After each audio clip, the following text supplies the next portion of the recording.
Hello, week 15 of my at-home Camino.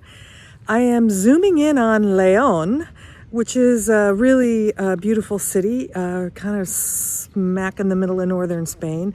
They have a really awesome cathedral there. But that's not what I'm going to talk about today. Today, I'd like to talk about the importance of having a support network for pilgrims when you're doing your Camino.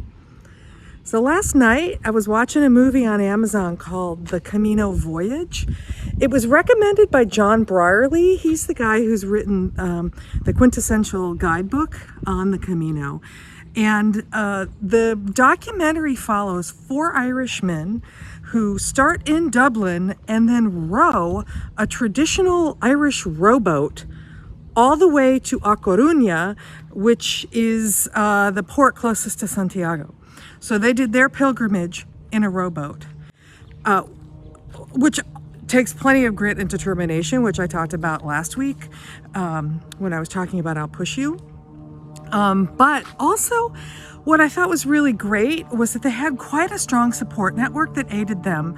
For instance, when they were crossing the Atlantic Ocean and the English Channel to get over to France, they had a support boat that was sort of helping them and guiding the larger commercial freight boats away from this tiny little rowboat in the middle of the ocean. And they also had a lot of personal support as well. Throughout the voyage, they had a woman who was I think one of the wives was regularly showing up, cheering them on and helping them, participating with them. And it's that kind of support that I also found really helpful, particularly on my first Camino in 2014. So when I was getting ready to set out on that first Camino in 2014, my husband reached out to friends and family, and he asked them to sort of give me encouragement and words of wisdom. And I ended up with this packet of letters and notes and pictures and postcards with a lot of really great encouragement, like atta girl kind of you can do it sort of encouragement, which was a really fantastic way for me to start on my Camino. Then, partway along in my Camino, shortly after Leon, as a matter of fact, I had a real trial and tribulation. I'm one of those people you go camping with who gets all the bites, the bug bites. Well, that happened on the Camino as well. And I came up with a serious case of bedbug bites. It doesn't happen to everybody on the Camino, but it happened to me in a big way.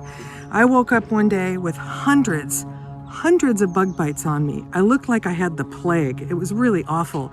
And I called home crying. And my husband's like, well, do you want to come home? And I'm like, no, but I'm really miserable today. So he did his wonder again, and he sent out an SOS to friends and family.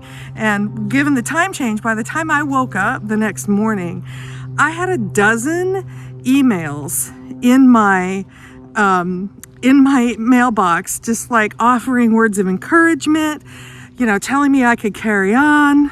My brother-in-law gave me gentle advice about needing to accept life the way it is. And my nephew, God bless him, sent me this very, very dark poem about a man who takes a bug, puts it in a matchbox, and then lights the matchbox on fire, which is exactly what I wanted to do with those damn bed bugs because they were really plaguing me. Both the encouragement and the dark poem from my nephew were fused together that it really helped buck me up. I went and got some medical care for my issue, and I carried on the Camino. And it would have been really hard for me to do that had I not had the support of my friends and family.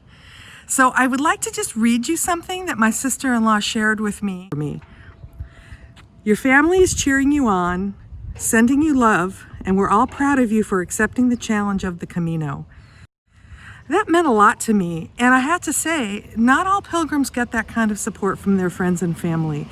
In fact, a lot of people are actively discouraged from doing the Camino at all. Some are told they don't have the strength for it, or it's not going to be safe for a woman to travel alone, or they have their own selfish reasons perhaps for not wanting their spouse or their friend to leave them for a month. So, which I think is really difficult, because then the person's going out on their Camino really feeling very alone. So for me, having the support of friends and family, having that backup was really critical for me, and I really appreciate my friends and family for doing it. Buen Camino.